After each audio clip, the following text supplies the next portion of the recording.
संसार दावानलीलोका प्राणाय कारुण्य घनाघनत्यं सकल्यान गुणार्णवश वन्दे गुरश्री चरणारविन्दम्. Habidas, initiated in December 1973. Nitya initiated here at New Vrindavan, 1975. Tarkadas, December of 1974. Mitrasena Das, 1976. Vamanadev, 1968. Prabhupada Katha, 1973. Anitra Das, January 72, Washington, D.C. Ramaswamy Das in March or April 71. Somadas Das, Boston, 1971. Sankirtan Das, Chicago, 1973. Krishnadas Kaviraj Das, New Vrindavan, 1974. Gurshakti Das, New Vrindavan, 1975. Ravinakshi Das, New Vrindavan, 72. Chandrasekhar Das, I was initiated underneath the Brooklyn Bridge in the summer of 72. Premananda Das, I was initiated in Los Angeles at the end of 1969. Apurva Das, 1972, Radha Govinda Mandir on Henry Street. Prabhupada initiated Laguna Beach, 1973. Gopika Das, in Brooklyn, New York, on Henry Street in 1974 or 5, I can't remember.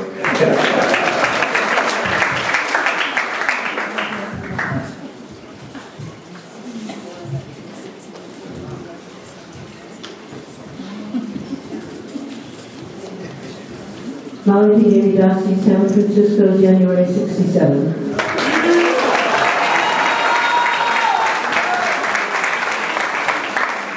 Gayatri Dasi, which means victory, in the spring of 1969. Oh, in Hawaii. Purnamasi Dasi was initiated at the end of the month, one day after Vadastami in Vancouver, 73. Shri Dasi initiated in Chicago, 1974. Praharna Devi Dasi initiated in Toronto, 1972. Prabhupada Devi Dasi, Chicago, December 1973. Krishna Baba Dasi, 1974 in Buffalo. Luchi Dasi, 1974 in Chicago. Yogi Devi Dasi, 1975 in Northfield. Ananda Mukti Dasi, was initiated in 1975 in Westfield. Sikavaha Devi Dasi, I was initiated in New Vrindavan in 1975. Kanti Devi Dasi, I was initiated in 1974 in Paris. Sodamani Devi Dasi, July 1971. Rosalila Devi, Devi Dasi, initiated Niradavan, 1974. Gopalachi Priya, I was initiated here in the fall, November 1975. Chintami Dasi, initiated in Columbus, Ohio, May 13, 1969. Devi Dasi, I was initiated in Brooklyn, New York on January 1st, 1975.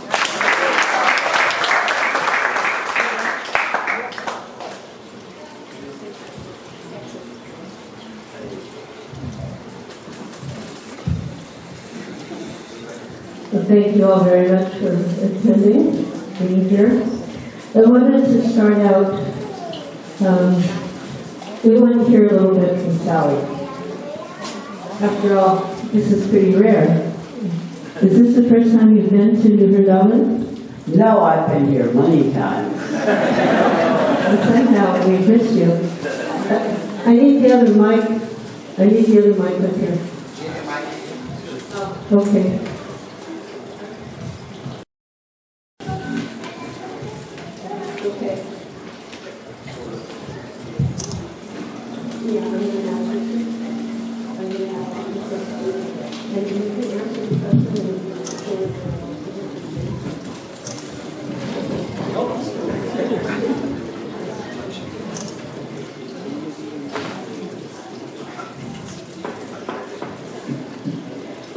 So, Sally, can you tell us about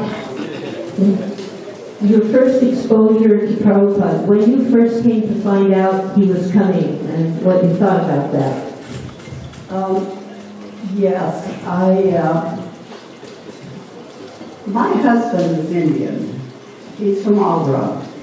And his father is a fairly big astute businessman. And he always thought of what he called schemes.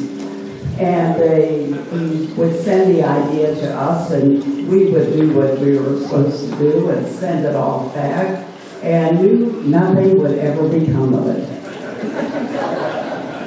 Well, we got a letter one day, and in 1965, and he asked if we could sponsor a Swami that he was going to send over. And sure. Because I was the citizen, my husband was not an American citizen yet. I was the citizen, I was the sponsor. But we did what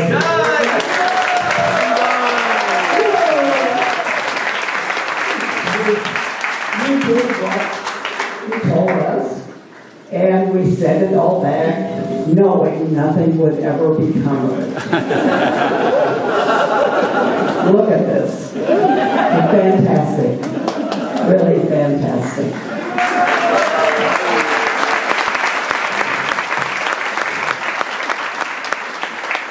Any more questions? Had you seen any pictures? Did you have any idea what he looked like yet? No. He sent one picture just before he arrived. And it was the ugliest thing scariest, ugliest. Did you ever see it? If I find it, I will send it to you, okay? Because it was scary, and I just could not imagine. I heard you called your husband up, he was at work, and you said, I just got the picture of the man who's coming, and you were a little shocked. Yeah, I called him up at work, and I said, listen, honey, sit down. You won't believe this. He's coming. And he was the ugliest thing I ever saw. Scary. So, anyway, something did become of it. And we're very fortunate that it did. What time did he arrive at your home? And did you go meet him? And he came down on the bus, so did you meet him? We had at the bus station. meet him in New York, and they put him on a bus for Pittsburgh. And my husband then went down from Butler to meet him and bring him home. The first day was He probably came around 4 o'clock, maybe 6 o'clock. He sat on our couch in the living room. And then the next day, he went to the YMCA because we had 2 children and only 2 bedrooms. So we just didn't have room. And it was good. It was a good thing because when he was staying there at our place, he would come early in the morning and have breakfast. And he came after my husband left for work. And he came early, and then he fixed this enormous lunch. And then, after he ate lunch, then he went back to the Y to continue his work of translating. So, and then he came about 6 o'clock every night and fixed himself a small meal. And because we figured that would be more palatable, because we cooked meat, and he didn't have a smell of meat, you know, so he cooked himself a small thing. Do you remember what his cooking utensil was like? Oh, that's that tall thing. It only took one burner, and you put some dal in the bottom, and then with water. And then vegetables, about 4 or 5 layers. And they cooked with one burner. That is wonderful, I thought. Just a great thing. Most people know about Srila Prabhupada's cooker, the thing, you know, the cooker. And then I realized, you know, after one day, I realized, hey, he's a good cook. I think, Swami, would you mind cooking lunch for Gopal and me too?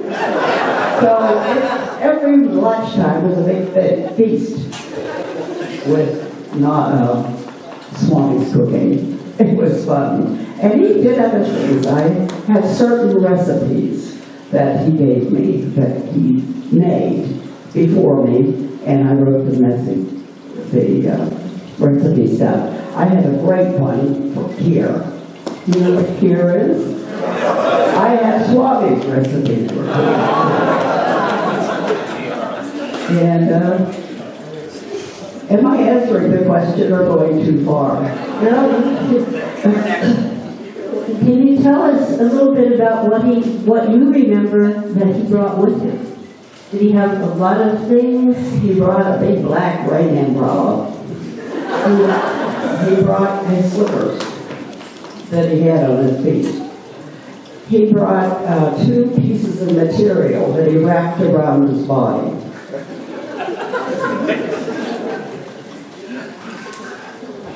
Did he have, I think maybe a shawl. Yeah. I think that's it.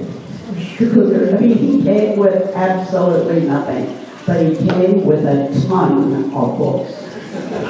In trunks.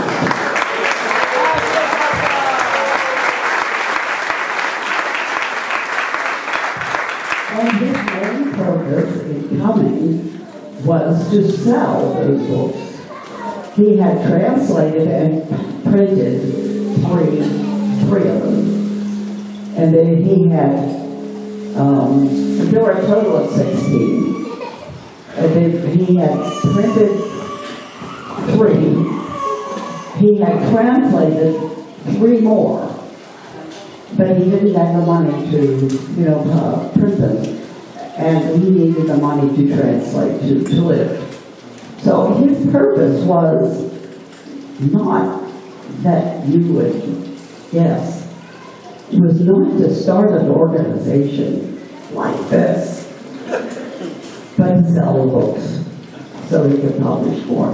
His big philosopher, I forget his name, told him to take the Gita to the English world. And that was his goal in life. Not you guys. It just happened by someone else's plan.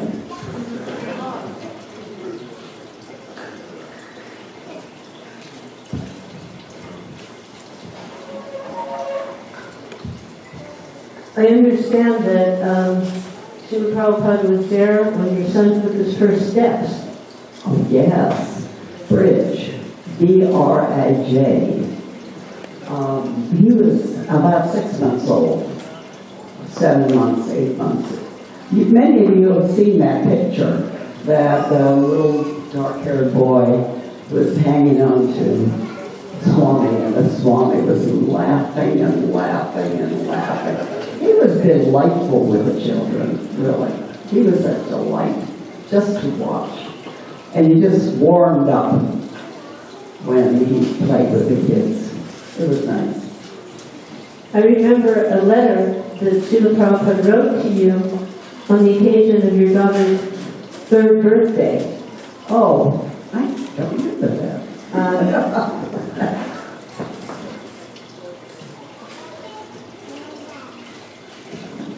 The Bridges had an invitation to the Mumbai temple, and his cousin lives there and acted in the Krishna temple. And man, was he just treated royally, Bridge, because he chewed on his Swami's shoes.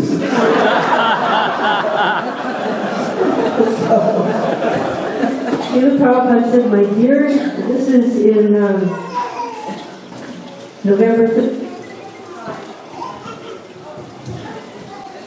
And my dear daughter Sally, I thank you very much for your letter of the 9th instant, and I'm very glad to note that your little Vito we call her, it's an affectionate name, is growing to be more adventurous nowadays.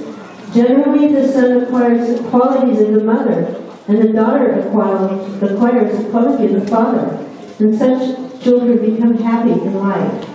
You have acquired the qualities. You have acquired the qualities of your intelligent father, and your son will be as intelligent as you are, and thus your son will be as good and noble as your father. I wish that you will be happy more and more with your growing children. You can take me also as old Viju. And therefore, even in my ripe old age, I have taken some adventurous tasks.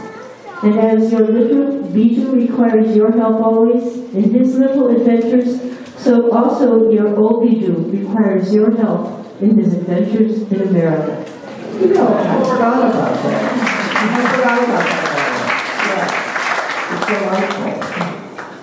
It's Just wait, I'm not as fast on these things. Okay. This was a little later, 65, November 65, my dear daughter Sally. I beg to thank you for your kind letter of the 16th instant and have noted the contents carefully. I am still more glad to learn that you are going to observe the 3rd birthday of Miss Kamala Agarwal on Saturday next. On this occasion, I should have presented her some ornaments, but as I am a sannyasi, I can simply offer my blessings for her long life and good prosperity. She cannot now read, otherwise at least I should have presented a set of my books. But you set aside one set of my books because Prabhupada left books in their place, and sometimes he would request, like he sent a letter earlier, 25 sets to be sent to New York Paradox or Paragon, that bookstore there. So they were managing some of the books, and Prabhupada would write, and they would send. I forgot about that. You set aside one set of my books for her future reading, but she will grow up a beautiful, educated girl with good consciousness. I am obliged to your good daughter. This is very sweet. I am obliged to your good daughter for awarding me a good degree at Swami Jesus. She is calling him Swami Jesus, which is actually a great honor for me. Sometimes the Lord speaks through innocent child, and I take this honor as being sent by Lord Jesus through an innocent child, free from all formalities of the current society. Lord Jesus preached the message of God, and I have taken up the same mission, and it would oh Krishna. It would be good luck.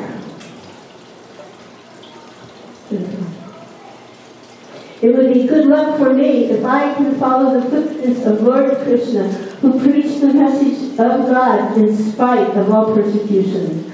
Lord Jesus is a living example how one has to suffer in this material world simply on the matter of preaching the message of God. In Bhagavatam also, there is another example like Lord Jesus. He is Prahlad Maharaj, a boy of 5 years old. But because he was a great devotee of God and preaching the message of God among his little classmates, his atheist father tried to kill him. So the atheist class of men are always inimical to the devotees of God, even though such devotees happen to be atheist sons like Prahlad. This was the wonderful letter. There's 3 letters here in the database from 65, so this was the 3rd one. In the one before this, I don't know if you remember, he gives her an idea, not so much an instruction, to start a restaurant. Her and her husband should start a restaurant, and he'll supply them over 200 recipes. And that will be a great success. We were supposed to open one in New York.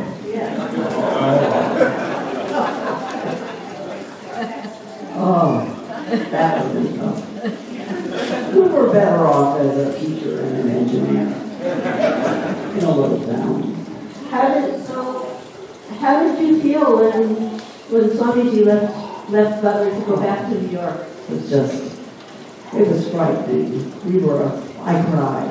Gopal cried because he knew nothing about how hectic and difficult New York would be. Nothing. And he didn't know anything about putting money in a machine and getting something, some food or something, and Gopal handed him a big handful of coins, all types of, nickels, dimes, quarters, so that he could buy food or a drink or anything, a bath. He took a bath about 7 times a day.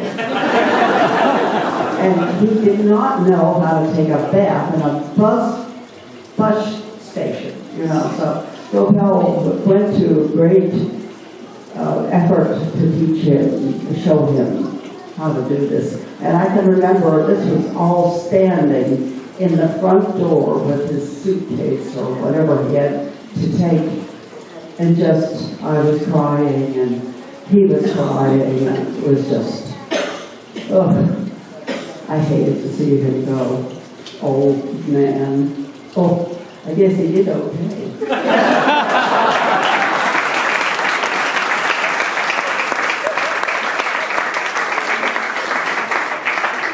Wow.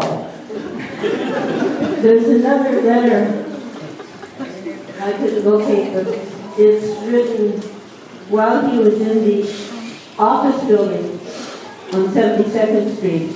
At a certain point, he was in New York City in an office building, living in a small office. The space that had been given to him to use. In an office building, you don't have a full-on bath. So he had to walk from that place to Mishra's apartment, which I think was 7 blocks. These are New York City blocks, and these are quite long. And that was to cook and to take bath. Otherwise, he was just in this little...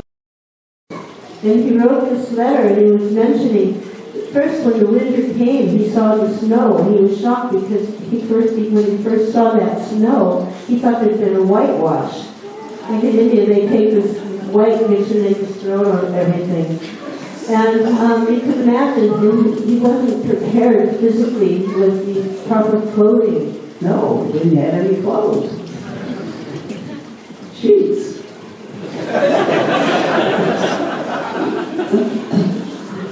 But the part that was actually for my heart painful, was he was explaining to it. It was nice, he was in that building, and it was cold, long nights, and no way to cook, no way to keep anything. He said sometimes he was feeling so hungry at night.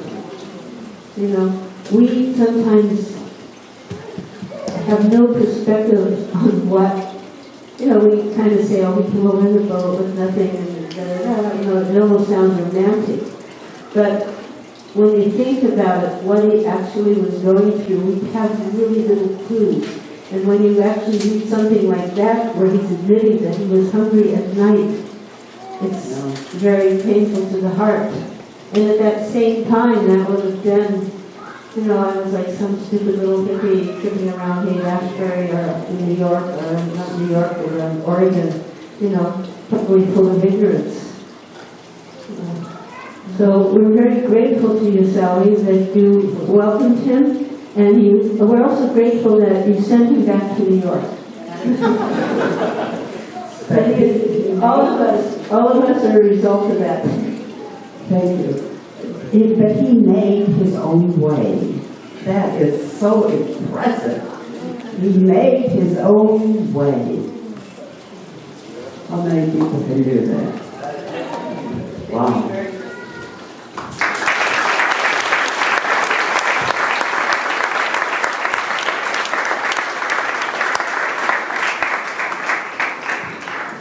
People like to hear memories of Srila Prabhupada.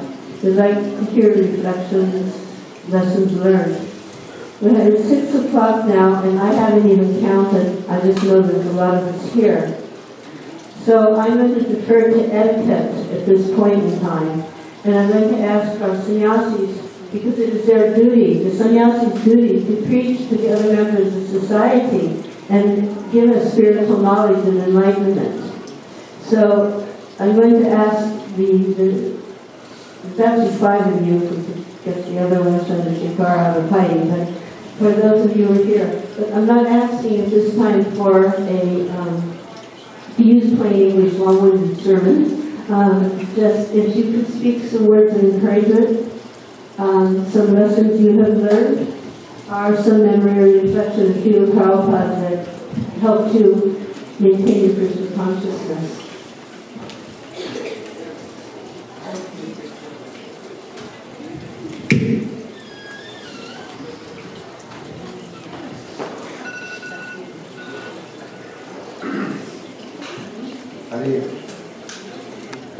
It's not.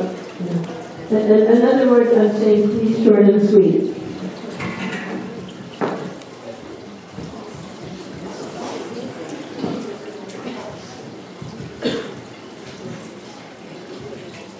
Hare Krishna. By divine arrangement, I came in contact with Srila Prabhupada. This was my first meeting in Bombay. One devotee introduced me with Srila Prabhupada, Prabhupada Katha. I availed the opportunity and said, Prabhupada, I know how to massage. Can I come tonight and massage? And Prabhupada said, yes. So I started massaging Srila Prabhupada, and some conversation started. Sadhguru Maharaj was Prabhupada's secretary, and he thought that his wife disturbing Prabhupada. Prabhupada is supposed to take rest. He said, shh, don't speak anything. So I kept quiet, and Sadhguru Maharaj was sitting and waiting, make sure I won't disturb. But then he found out that Prabhupada is speaking from his side. He said, oh, Prabhupada is also interested to talk with him. While in conversation, I mentioned Prabhupada that Prabhupada, I have my horoscope done. And in my horoscope it is mentioned that I am a very fortunate person. Prabhupada said, that's why you have come to me. I can understand this is what the real fortune.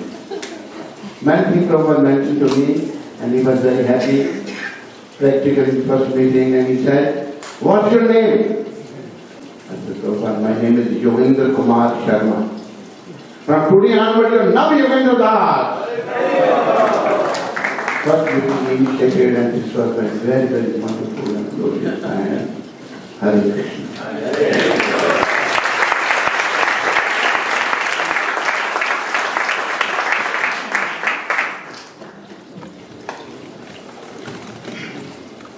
After Prabhupada had his heart attack in America, he went back to India, and when he was coming back, one godbrother, our Madhusudan, spoke to Sri Prabhupada and said that now, because of your health, it's better that you say a little to the dear boy, if I did not preach, where would you be?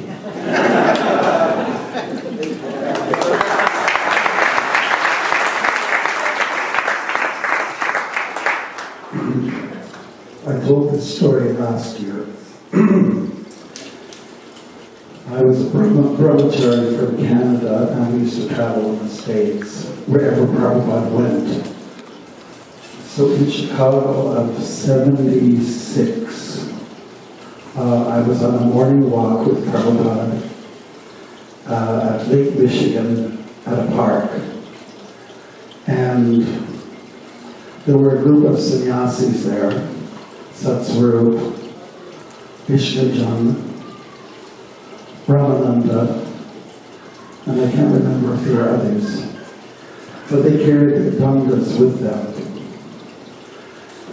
And while we were all walking, a cyclist came by and he stopped right in front of where I was. That's how I remember it. And he deliberately wanted to ask something of Prabhupada, you could see. So he said, "Excuse me," and so everyone stopped. He said, "Can you tell me why some of you are carrying the sticks and some of you are not?" And then Prabhupada said to Brahmananda, "What did he say?" And then Brahmananda said, "He wants to know why we carry the sticks. Why we carry the sticks." And then Prabhupada said to Brahmananda, "Tell him that we carry the sticks to shoo away the dogs." So at that point, the fellow said, "Okay, ask a stupid question, give a stupid answer." And at that point I said, "No, it wasn't a stupid question." But Srila Prabhupada Ki.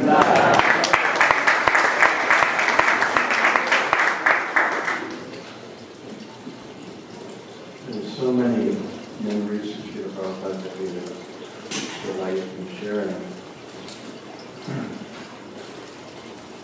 I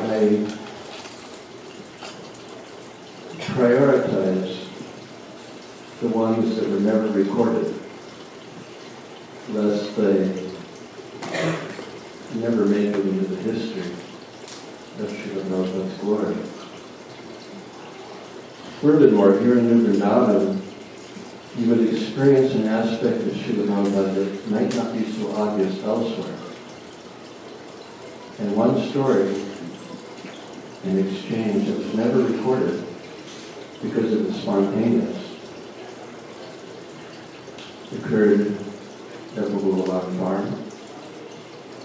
When Srila Prabhupada, unscheduled, just began walking out into a hay meadow. And he wasn't surrounded by the kind of entourage that would keep the simple Vijayapasis away from him. So they naturally trailed behind him. And Srila Prabhupada was chanting and absorbed in his own thoughts until he was halfway out into the meadow, and he stopped and he turned to look behind him. He saw this line of, there was only two kinds of people in the hay meadow that day. That was the cowherd folks and the plow department. So when he turned and he looked, the devotees behind who were following behind him, you know, they had simple dummies and saris and patterns made with cow manure, not intentional, just the nature of their service. And we were not in any way dressed accordingly for a darshan of Srila Prabhupada, but it was spontaneous, it wasn't scheduled, it wasn't expected. So when he looked at these devotees, first he was a little surprised, and then he said, these devotees are not very opulent, but they are jolly. And when he said jolly, he started to beam in delight. Then he turned and kept walking further out into the heart of that meadow. And he stopped. And all the devotees who were following behind him formed a circle around him.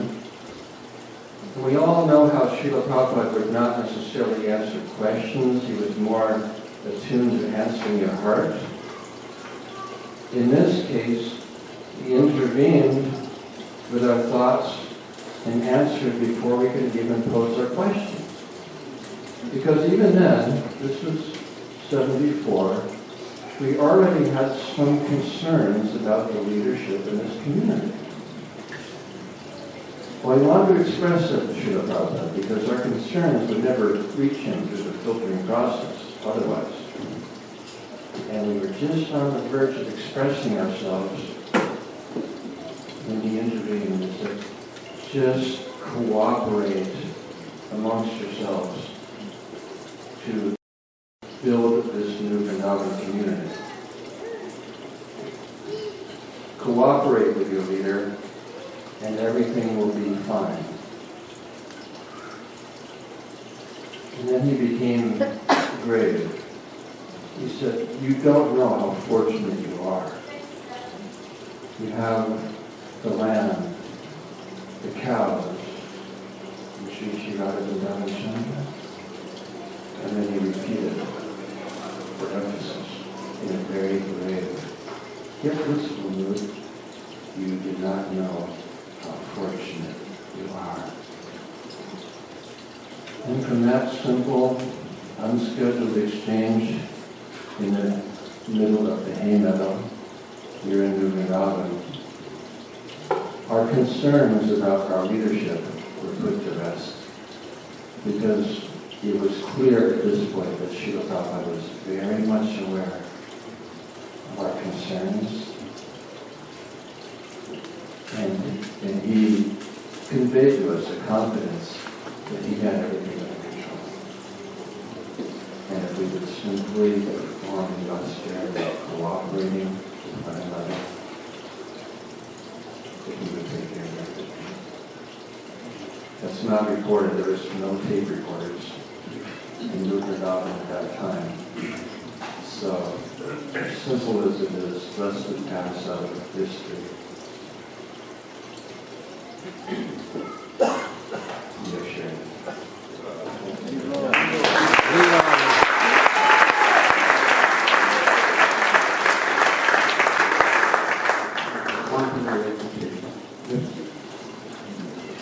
I like to thank very much Mother Sally that she is the one who sponsored Srila Prabhupada to come to US, and she is really very, very, very, very fortunate soul.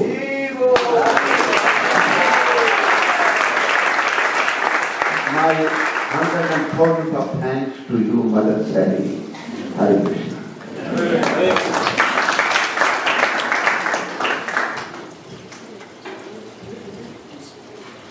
Hare Krishna. I guess I'll tell the story that's chronologically very close to Sally's story.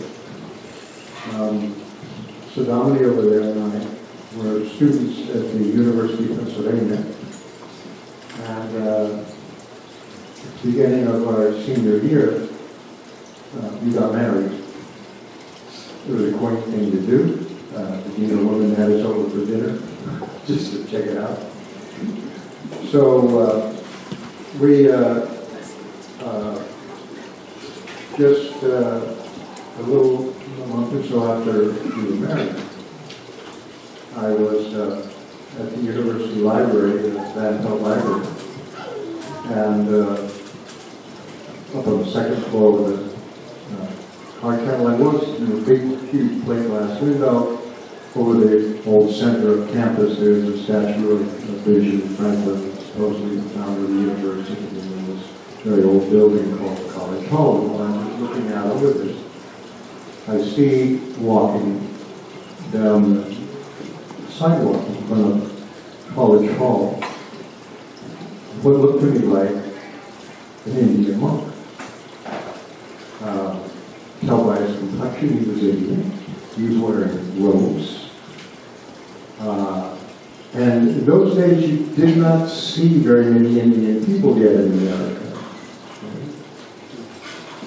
And for some reason I couldn't take my eyes off of him. And what was really strange was he looked to me as though he were almost floating. And that he was there, but somehow somewhere else. That's just a very, very strong impression. And when I came home, I told my wife about it. And I saw this Indian monk. I wasn't sure he was Hindu or Buddhist. The robes were there. And I said he was seen so clean. And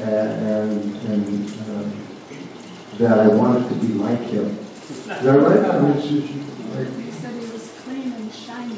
Clean and shiny. I wanted to be like him. And learned quite a few years later, actually, that was Srila Prabhupada. Because on the way back from Butler, we got a chronology of his what he actually did. He stopped off at the University of Pennsylvania. He had met some professors in Butler, and there was a prominent Indologist at Penn, Norman Brown, who would then arrange for Prabhupada to talk to his class. And later I talked to some of Brown's students who remembered him having been there.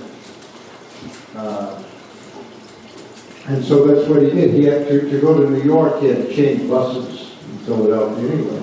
So he got off and went to the Penn campus. And that was Srila Prabhupada, who had come there. So that was I had this visual about Srila Prabhupada. And then I guess the next winter, there was a friend of ours at school, and I was spending that the next year I graduated and went to University of Massachusetts at Amherst, and a friend of mine from college was getting married, and came down. This Gershman was Steve Gershman was his name, and he had been a transfer student at Penn from Buffalo, and he had a friend named Tejas, became Tejas. Huh? Huh? Yeah. So he we went to Steve Gershman's wedding. The word hippie didn't exist yet, but when it did, that would have been called a hippie wedding. There were very far out things in that way. And one of the things that we did, it happened in his living room, and there was a sort of a Bebop United Church of Christ minister reading from the I Ching, the Book of the Dead. Really one of those kind of things. So then we all went to Satnam's bedroom with a big waterbed. Yeah, waterbed. And Steve Gershman said, "Now I want you to play this record that my friend sent me." And it was a happy record by Srila Prabhupada. And we all chanted Hare Krishna. We chanted Hare Krishna. And it sounded like somebody was calling from far away. So that was the kind of the first encounter, the visual, the audio one, and then I think it was in '69. I was then in graduate school at Temple University. I saw the baby jumping up and down and chanting Hare Krishna. They had come down from New York to start in the temple in Philadelphia. So it kind of one sequence one after another. Prabhupada became manifest more and more.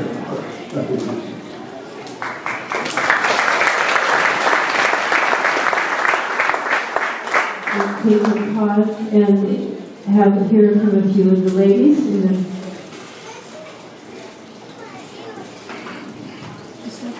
you, Lord. I'm sorry, you have to start with you. No, you have to start with you. You have to start with you. Okay, I'll be the brave one. Well, something happened to me that was really significant for me in my life, and Can everybody hear? can you hear? Okay, it was at a very small temple we had in Toronto on Gerrard Street.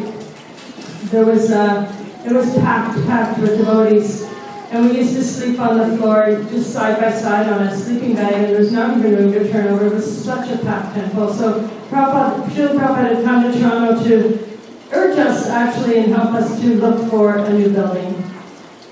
So one day he went out for a morning walk, and as it was in those days, the men all went out for morning walk and the women did all the cooking and cleaning and the worship and everything, which was our pleasure. Srila Prabhupada came back. I was the head pujari, and it was just the 7 o'clock arti. I dressed the deities. I was very nervous about it. You know, I was young. I was new head pujari for just a year or so. And I heard the car outside. I was doing the arti. Srila Prabhupada walked in the temple room all by himself. And he walked up behind me. He offered obeisances in front of the altar, which was very small. So he was right beside me. Then he got up and stood there like this, looking at Radhakirtha Gopinath. Very close to me, as close as to Purnamasi. I was still doing the arti. I didn't know whether I should offer obeisances or what I should do. I was just like, oh. But I just kept doing the arti. I thought, yes, I'll just do the arti. But in my mind, I was thinking, Srila Prabhupada standing there, looking at Radhakirtha Gopinath. They're probably telling him about this young girl who doesn't know anything what she's doing. They're being terribly abused or whatever. Really, you know. Anyway, I was very worried about it. And then all of a sudden through the door, of course, all the other devotees came running in, who'd been behind and getting out of other cars from the morning walk. And so what happened was that, you know, he went to the Vyasa song, everybody came in and sat down, and I finished the arti, they had Guru Puja. But all day I was thinking, oh, I hope it was okay. I kept looking at the deities, wondering if, oh, you know, is this okay? Oh my goodness. And later on that evening, B.P. Govinda Maharaj, then he was a Yojapati, our cook, Yojapati Das. Anyway, he came and found me. He said, Praharna, I just up and told me to tell the pujari from this morning that she needs to buy a bigger bell. I was like, what? Okay. So I ran down. There was no little India. I didn't know where to get a bell. So I went to Chinatown and I found a bigger bell. And then the next morning, Srila Prabhupada came in and for morning walk, and I was standing there proudly with this gong, gong, gong. And I felt like, oh, that's all they said. And it was, you know what, the impact it had on me was that Srila Prabhupada read my mind. He knew what I was thinking. He felt my insecurity. He understood what I needed to hear. And even though there were so many faults in how I was taking care of the deities, he knew just what to say and what to do, and it made me feel so good to go by that bell. And I really felt like I pleased Srila Prabhupada. It was a big turning point for me in my devotional life.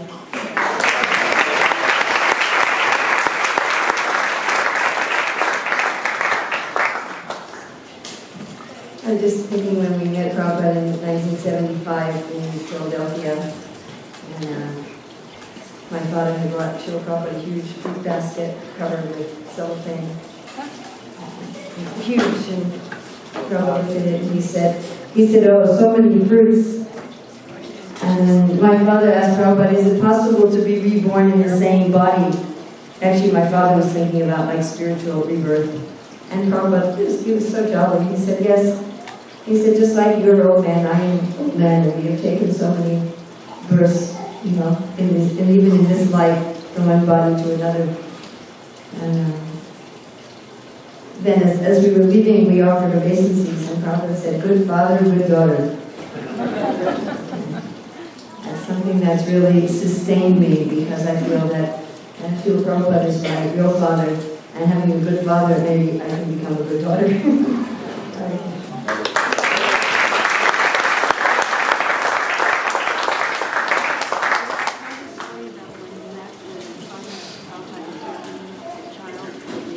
Oh, that's for tomorrow.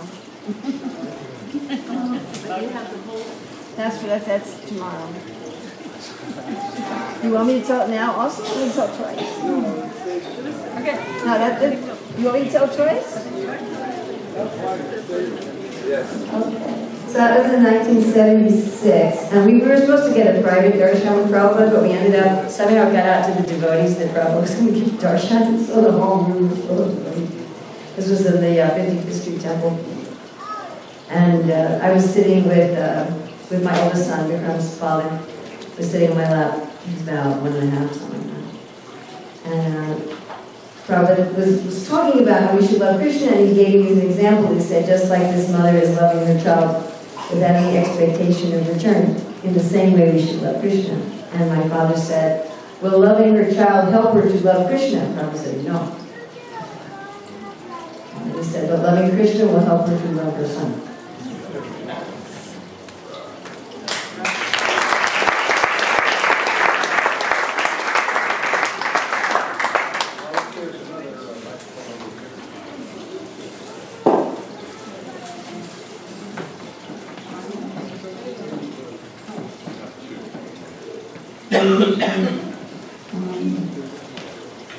One of the interesting darshans that Prabhupada that I went through, there were two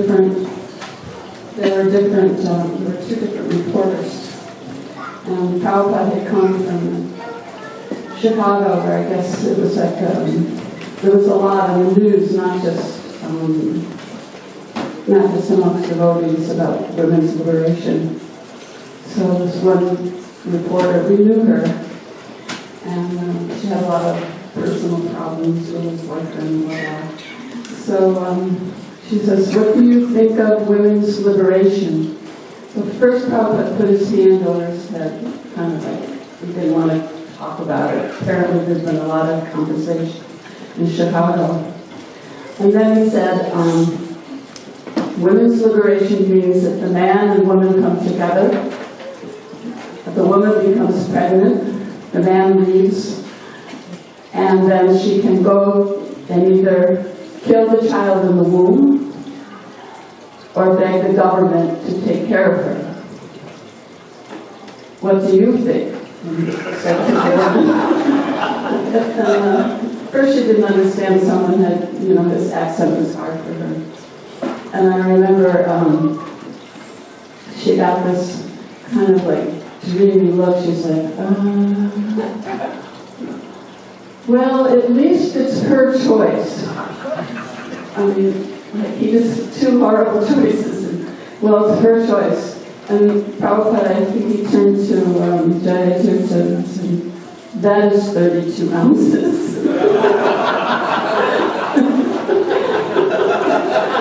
So later, after the darshan, Vishaka and the Nagamanjari kind of hung around, and then they asked Prabhupada, well, is it true the women are less intelligent, they have a smaller brain?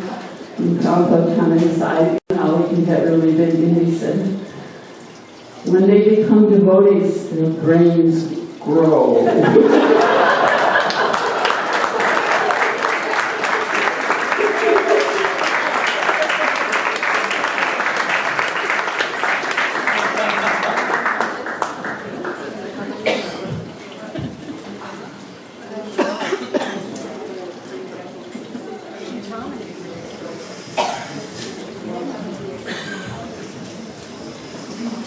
I was fortunate to be with Srila Prabhupada the very first time he came to New Vrindavan.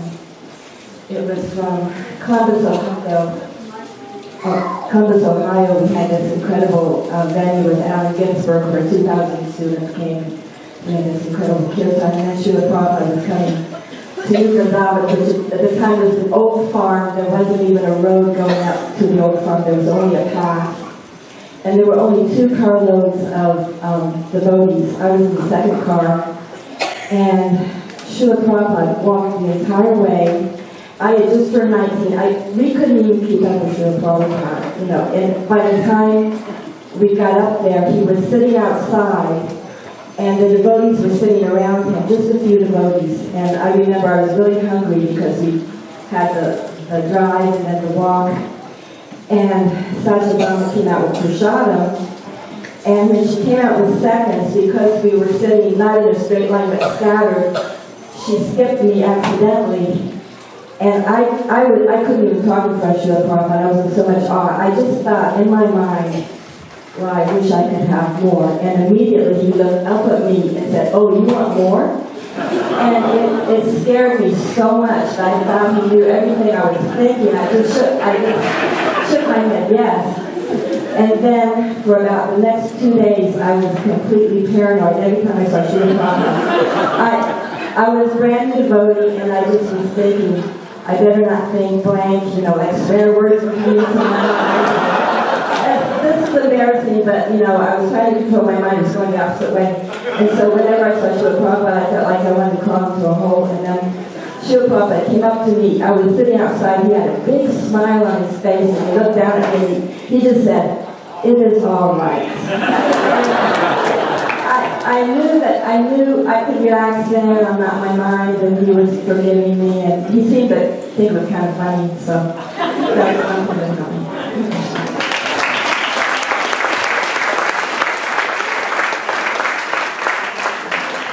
And for those who don't know, Shantani Devi Dasi pioneered preaching in Japan with her then husband, Sudana. The two of them went to this foreign country alone.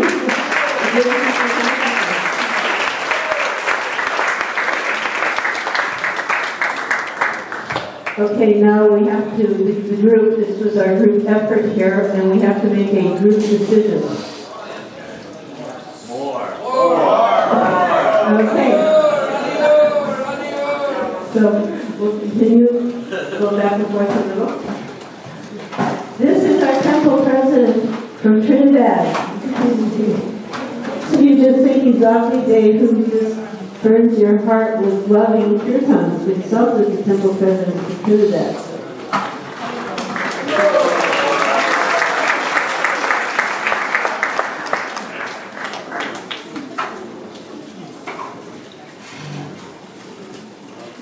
One short story. I was in New York Temple in Brooklyn, City Street. Joined, I can't remember if I was initiated or not. But Prabhupada was coming. This was the first time I had seen him before I had joined. But now that I had joined, he was coming again to New York, to our New York Temple. And everyone was excited to go to the airport. It was a festival when Prabhupada came to the airport. And the whole temple was good. And the president at the time called me and said, everyone's going to the airport, but you have to stay back and guard the deities. And guard the deities. Stay in the temple room. Because we used to have problems with the neighbors in the street. And when he told me that I have to stay back, I was horrified. How could you deny me the pleasure of going to see Srila Prabhupada, And I struggled with that for some time, and I was thinking I can just sneak out and get in one of the vehicles and go. And nobody would know. And then he, after thinking about it, I decided what if Prabhupada comes back and finds out no one knows what's guarding the temple, and they say, oh yeah, we did put one where to put it, and ran away. So that scared me worse. So I decided to stay. And I stayed in the temple chanting japa. And after some time, there was car pulled up outside and you could hear it. So I thought, ordered it back. And I was standing in the room and the door opened and Prabhupada walked in alone. He walked in alone. I think Ajari was in paying my obeisances and he put on the Govindu tape and Prabhupada stood there taking darshan. And then the president, I think Kirtananda Maharaj was also there, and two other devotees, all seniors. They came to wash Prabhupada's feet. He went and sat in the Vyasasana. And I was wondering, where's everybody else? But it's because Prabhupada's car was picking up at the sidewalk, and everyone else's car was in the parking lot, so they got to the temple a lot earlier, maybe 15 minutes or so before. So then, Prabhupada sat in the Vyasasana, and someone was washing his feet, someone had a towel, and someone was going to do arti, and he turned to me and said, "You chant." So I got the mridanga and I started singing Sri Guru Charan Padma. And Prabhupada was, I was looking at him and absorbed, and he was responding while I was singing Sri Guru Charan Padma. The others weren't really responding, they were absorbed in what they were doing. And by the time we finished the song, by the time I finished the song, by the time I got to India Jazz Mission to go on, there was a big commotion outside, and then all the police came rushing in the room. And I was still with the mridanga chanting, and they all joined me, and we had a big kirtan before my Prabhupada. And afterwards I was thinking, if I had run away, if I had abandoned my post, I would have missed all of this nectar, I wouldn't have gotten this chance. So, you know, I was very happy.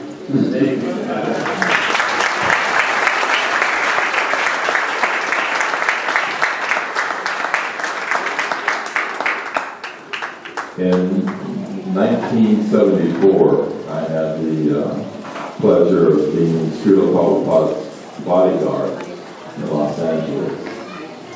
And I remember very clearly that I was reading verses in the Bhagavad Gita during my rest, my break. And in the evening, Prabhupada always liked to have people come over and sit in the garden.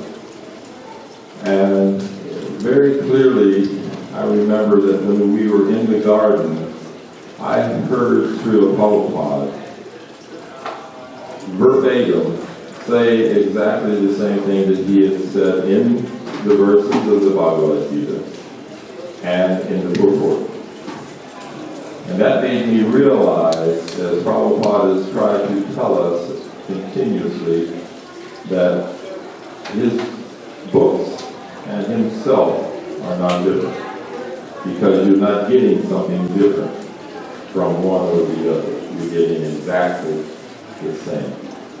So all of you devotees who feel that you're not having or need to or want to have direct association with Srila Prabhupada, read his books. I guarantee you, you'll experience the same thing in his experience that we had, and you'll have exactly the same.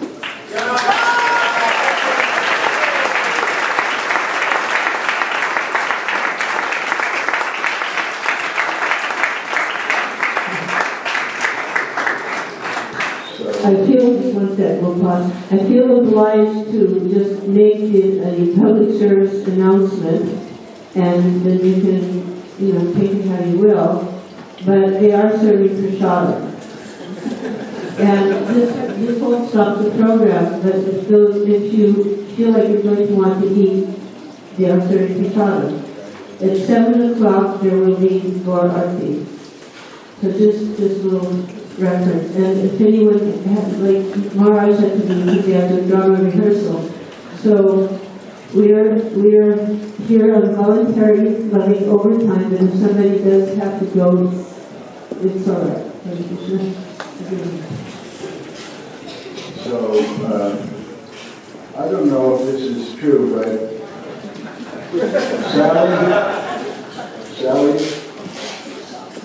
Sally, did Prabhupada go down into a mine, a coal mine in Butler, Pennsylvania? Is that story true?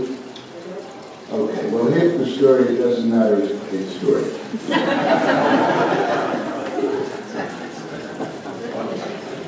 Prabhupada wanted to, and you'll hear plenty of the... Sally has to leave, so just, we're going to say goodbye to her, and then we can...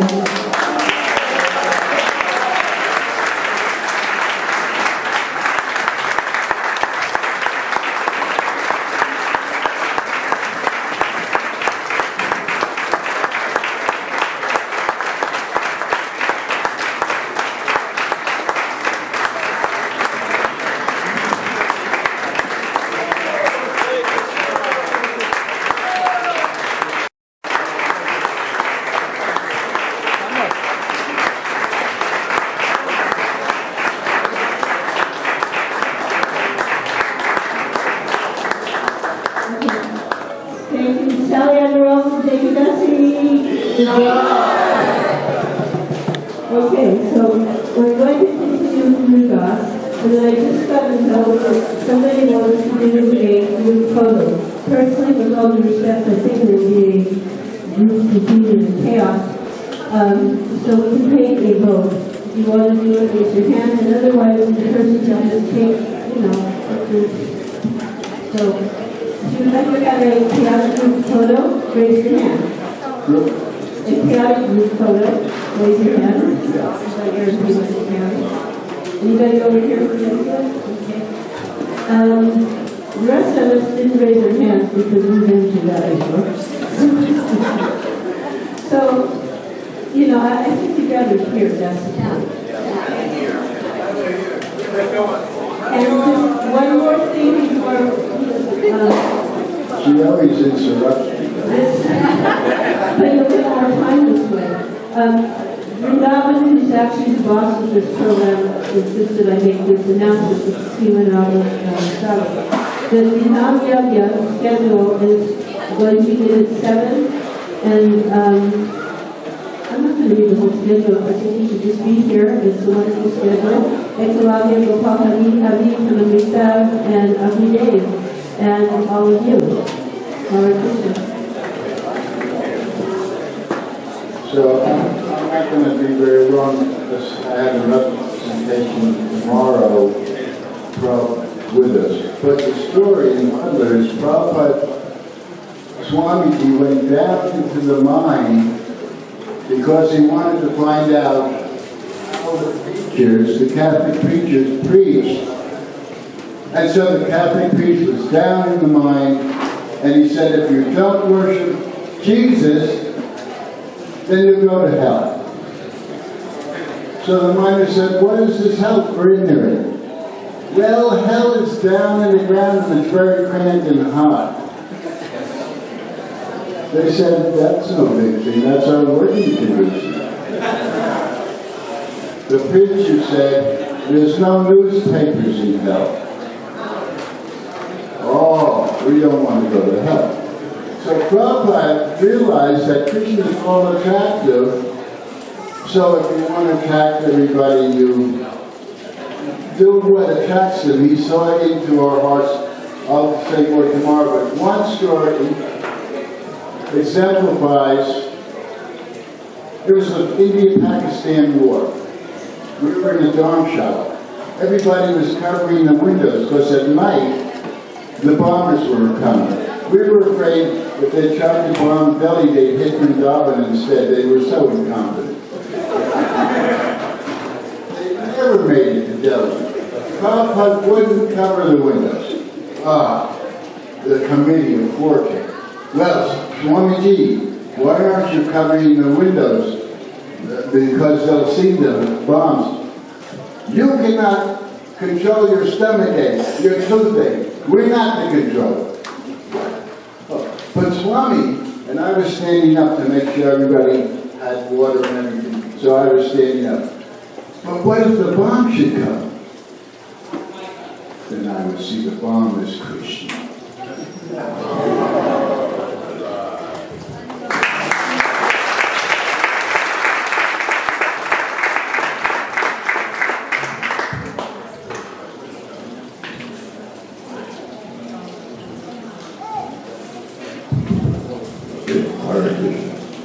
A quick story. I think it's important. I had a chance to see something about everyone gets to see. That's what was significant. In the beginning of 1976, I was Mayapur with Srila Prabhupada Ride. I got the chance to watch at home at night. The change shifts floating. Horizontal. Okay. I watched it around the room. I got to see something not everyone sees. If you read Harisari's diary, he gives an account of Srila Prabhupada's days, his schedule, his routine, and he was very regular in all of his activities. But he describes how Srila Prabhupada rested during the day, perhaps 1 or 2 hours, and at night, after receiving darshan, he would rest for a few hours, maybe between 9 or 10, and then get up around 12 or 1 and begin his translation. What I saw simply every night, starting from January 66, the moment Harisari finished his evening duties and went to take rest, Srila Prabhupada's light would immediately come on, and he would begin his dictation. So that would usually be between 9 and 10 o'clock. Prior to that time, after the evening darshan, Srila Prabhupada would sometimes lie on his bed. He would chant japa. I discovered silently, we were putting up this mosquito net at night, I would hear the clicking of his japa beads in his room. And so I knew that he was chanting. He was lying in his bed, not asleep, just chanting and waiting till the arrangements were made for him to begin his translation. And then as soon as Harisari left the room, Srila Prabhupada immediately got up and began his translation. He was, in short, he was not resting at night at all. I saw that consistently through all of 76. He was in India. There was only one exception in Hyderabad. He slept an hour between 3 a.m. and 5 a.m. But one day when he was very sick. At the opening of the Hyderabad temple, he also did not do any resting during the day. He had a bunch of preaching opportunities, and for 5 consecutive days, he didn't sleep even 1 minute. He was preaching constantly. And doing everything that he could do to maximize his translation during the evenings. He had completely given up sleeping at night, and during the daytime, sometimes then also foregoing sleeping if there was a preaching opportunity. I thought that was worth mentioning. It's an extraordinary thing that the Srila Prabhupada had actually he gave up sleeping for the sake of completing the Bhagavatam. And he did that for our benefit.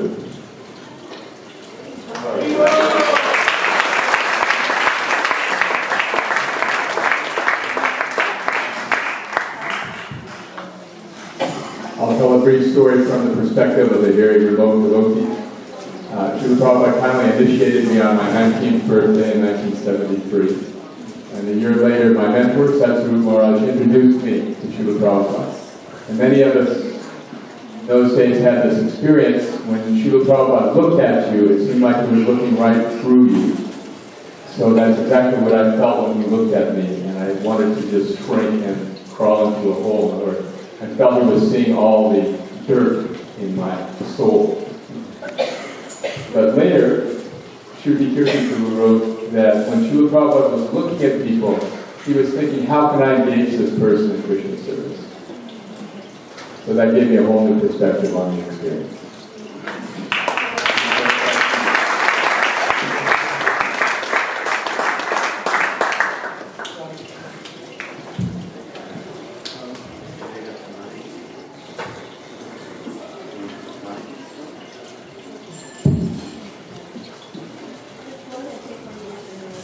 Okay, since I gave a talk on the artists earlier, I'm going to just continue with one or two quick stories. One day, Jadharani and Arundhati were sitting together with Srila Prabhupada in his quarters in Boston. And Arundhati was a little shy, but she had this question, so Jadharani asked, Srila Prabhupada, I told the story last year, Srila Prabhupada, can you hear Krishna's flute?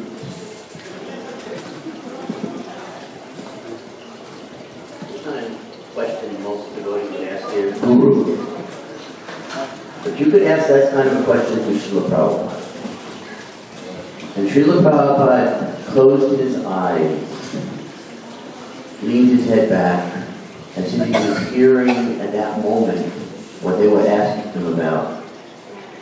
And he just said, with the biggest smile, yes. Now, just one other story of the artist.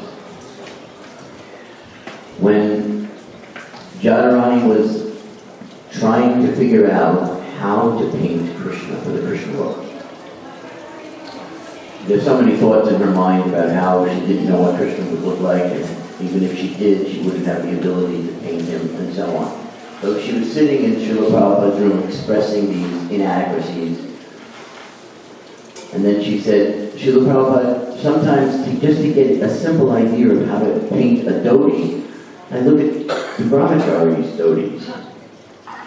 And I don't think that's what you would want me to paint for Krishna, but I don't know how Krishna's dhoti would look. Prabhupada immediately got up, grabbed a cloth from his dresser, and right in front of her started wrapping the cloth in the most amazing way that no one wears. Then he took a second cloth, wrapped it as a sash around his waist, and said, "This is exactly how Mother Yasoda dressed Krishna."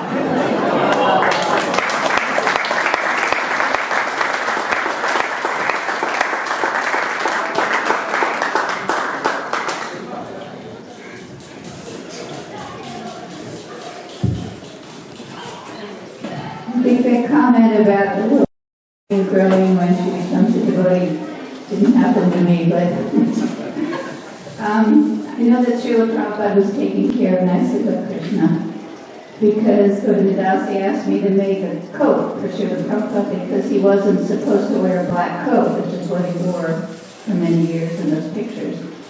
And she said a sannyasi is not supposed to have buttons, so she wanted Velcro. So I went to Sears. I'm from Hawaii, and of course the weather's never cold there. And she wanted it wool. So, you know, what are the chances of finding wool in Hawaii at Sears? And what are the chances of finding saffron wool in Hawaii? So I walked into Sears, and the first thing I saw on the table was this beautiful, perfect color of wool. 100% wool. And I found a pattern that was a sweatshirt pattern, and I thought, well, I can just lengthen it. She also wanted a cape for Srila Prabhupada. Anyway, so she wanted it lined, so I found some flannel, saffron flannel, and she wanted the hood because his head got cold. So she wanted the hood with something thick. But there was nothing in the fabric department. So, being the black belt shopper that I seem to be, I wandered around the store, and up in the area where they had toilet bowl covers, I found this mustard-colored fleece, basically. So that's where Srila Prabhupada's coat came from. And Govindadasi made the finishing touches of peacock feathers around his coat. And the cape, she said, Srila Prabhupada sits and translates in the morning. And she said he's always throwing his chadar on him and trying to cover his leg. She said, please make a cape that's long, so he can slip his hands through, that has a hood, so he can sit and be covered while he's translating. So I've never seen a picture of him in the cave until just recently. And it was like a little Red Riding Hood cape, but it was quite long. So when he sat, anyway, it was made out of flannel, also saffron flannel. And he wrote to her and he said, "Thank you so much for this coat." He said, "They're so nice." He said, "It makes me feel so comfortable, like I was on the lap of my mother."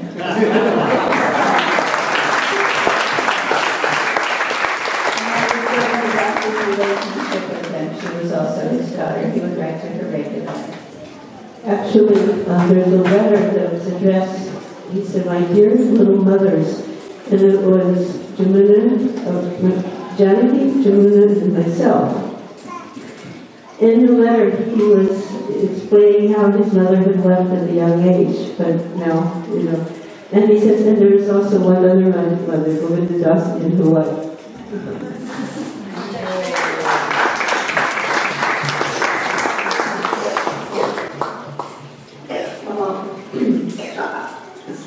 Since my devotional life took place in Europe and France, very often, I needed to get to see Srila Prabhupada very often. So I don't have so much direct experience. But I do have, and I'm very grateful for this framework of devotional experience that he's left for us. And I feel that we can connect with him in very real ways. In this material world, we can lose anything in a moment. But the mercy of the Vaishnavas, and Srila Prabhupada has created that merciful experience, we can never really lose. And that came home to me. There was a time in my life when I did suffer a grievous loss, and I was paralyzed with grief and distress, and I wasn't really much able to do anything. And almost one of the only things I could do was I would walk in the morning and I'd chant, and I'd pick just flowers that were just hanging around the town. I didn't grow any flowers or buy any flowers, and I put them in a little vase next to Prabhupada's photo, and a little picture of Krishna that I had.